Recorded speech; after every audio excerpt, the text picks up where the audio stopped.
Hello, everyone, and a huge warm welcome back. Today, we are diving straight into the second explainer in our series on research methodology, and this one is titled Evaluating Research Report. Now, if you joined us for the first part of this series, you already know how passionate I am about not just passively consuming information, but truly, deeply understanding it. So today, I want you to go ahead and put on your detective hats. Literally, frame yourself as an investigator who is about to perform an autopsy on academic structure.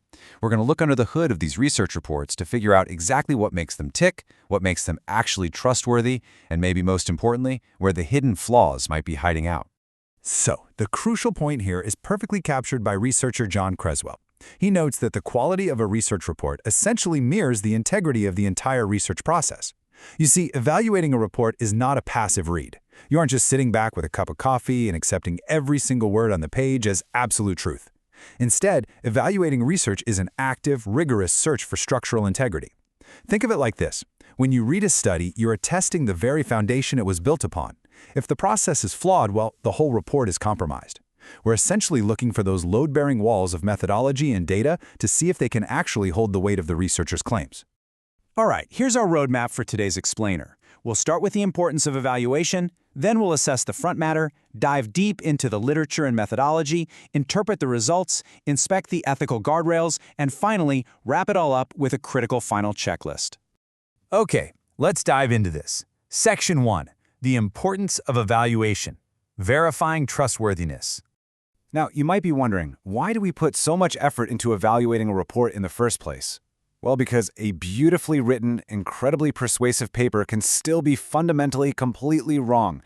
Evaluation is how we assess the true credibility, accuracy, and relevance of research. We are verifying that the study is methodologically sound, and this is an absolutely vital process because it ensures that the findings actually contribute something meaningful to our broader field of knowledge. By critically analyzing everything, from the initial research problem all the way down to the final conclusions, we can identify not just the obvious strengths of a paper, but its hidden limitations. It's really all about separating high-quality, actionable knowledge from weak or misleading claims that could, frankly, send future researchers down completely the wrong path. To put that into perspective, imagine a major public health policy being drafted based on a medical study that had a faulty sample size or a super biased survey.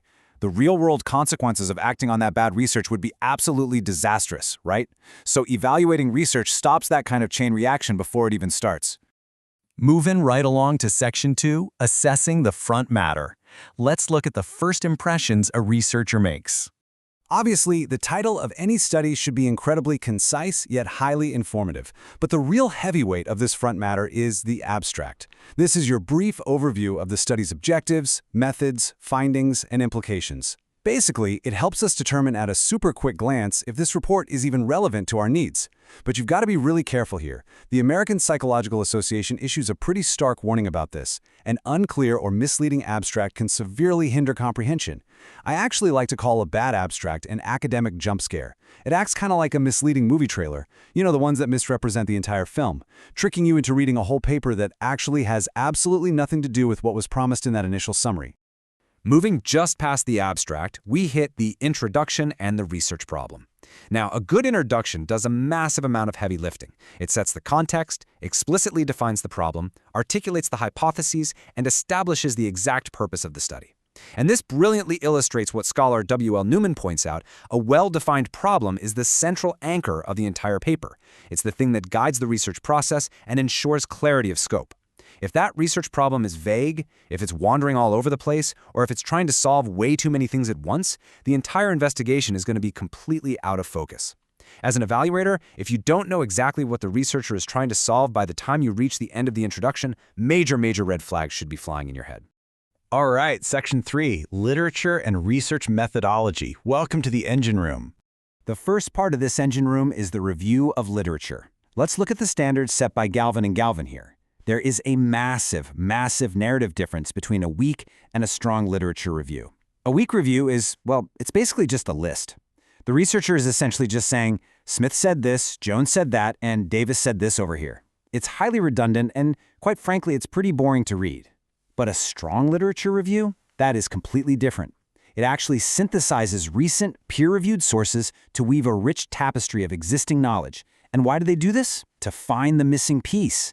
A strong review highlights the knowledge gaps and perfectly aligns the past research with the current study's objectives, proving exactly why this brand new research is absolutely necessary to move the field forward. Next up, we hit the research methodology, which unfolds in 4 critical steps: design, data collection, tools, and data analysis. When we're evaluating this section, we want to apply Fred Kerlinger's criteria. First, we've got to ask, is this methodology appropriate for the question being asked? Let's say you want to know the deep, nuanced emotional impact of a brand new workplace policy. Are you using qualitative interviews to actually let people speak their minds, or are you just handing them a rigid quantitative true and false quiz? Obviously, the true and false quiz would completely fail to capture the reality of how people actually feel.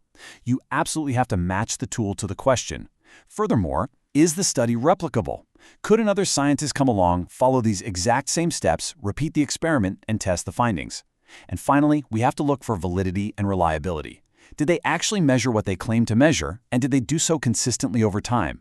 Because if the methodology is weak, the entire engine stalls out. No way around it. Section 4. Interpreting results and conclusions. Let's make some sense of all this data. Now, what's really interesting about this slide is how vital it is to contrast the 2 distinct halves of data presentation. First, we have the results. According to Creswell, results must be logical, transparent, and rely on accurate, completely unbiased statistics. The results section is purely what happened. It's the cold, hard, raw math. But on the other hand, we have the discussion. Babby sets the standard here. The discussion is a balanced, critical interpretation of what those results actually mean in light of the literature. This is where the researcher explores the implications, and this is absolutely crucial, identifies the limitations of their own work. A trustworthy researcher will always tell you exactly where their study falls short, what variables they just couldn't control, and what still remains unknown. Following the discussion is the conclusion.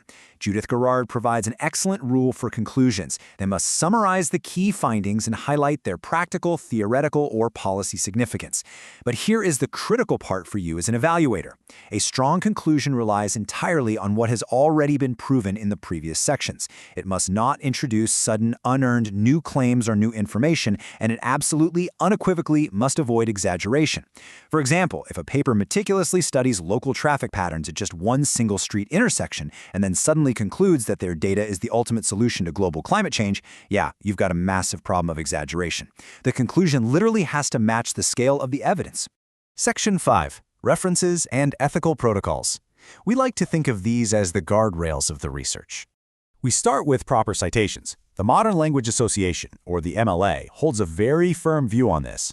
References must be comprehensive, they must be accurate, consistently formatted, whether you're using MLA, APA, or another standard, and fully traceable to avoid plagiarism. But why do we, as evaluators, care so much about formatting? Well, because referencing errors aren't just minor typos or careless little mistakes.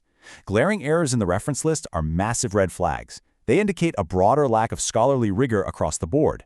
If a researcher was too sloppy to properly track where they got their foundational information, how can you trust that they weren't equally sloppy when running their statistical data? Furthermore, sloppy referencing makes it essentially impossible for future researchers to track down the original sources, verify the claims, and build upon the work. It literally stops the scientific process dead in its tracks. And this brings us to a really vital question, one that bridges the gap between mechanical, academic perfection and real-world human impact. So ask yourself, what happens if you are evaluating a study and the methodology is perfect, the statistics are absolutely flawless, but it completely lacks ethical transparency? Well, the answer is actually pretty severe. According to researchers Israel and Hay, the absence of ethical protocols, things like informed consent, confidentiality, and institutional review board approval, completely damages a researcher's credibility. In fact, ignoring ethical transparency can outright invalidate the findings, no matter how groundbreaking or exciting that data might be. Research involving human subjects has to respect the people participating. It really is just that simple. If a report hides how it treated its subjects or cuts corners on consent, it fails the evaluation immediately. These ethics act as the ultimate guardrail, keeping research firmly tied to basic human respect. Let's move to and see how this builds our final section. Section 6. Criteria for critical evaluation. This right here is your final checklist. So there is a universally accepted 5-point checklist that separates high-quality research from misleading reports. Let's really unpack these so you can use them in your own reading. First is clarity. Are the objectives, the methodology, and the findings stated clearly enough that you can actually understand them without getting completely lost in academic jargon? Second is relevance. Does this study address a significant, meaningful issue or problem in the real world, or is it just academic navel-gazing with no practical application? Third is originality. Does the research contribute genuinely new knowledge to the field, or is it just echoing what we already know? Fourth is credibility. Are the underlying sources, the data collection methods, and the analytical tools reliable and robust? And finally, the fifth benchmark is objectivity. Is the report free from obvious bias, funding manipulation, or a predetermined agenda? When you run a paper through these 5 filters, its true value instantly rises to the surface, and any major structural flaws are brilliantly exposed for you to see. To conclude our deep dive today, I really want you to remember that evaluating a research report is a vital, active process.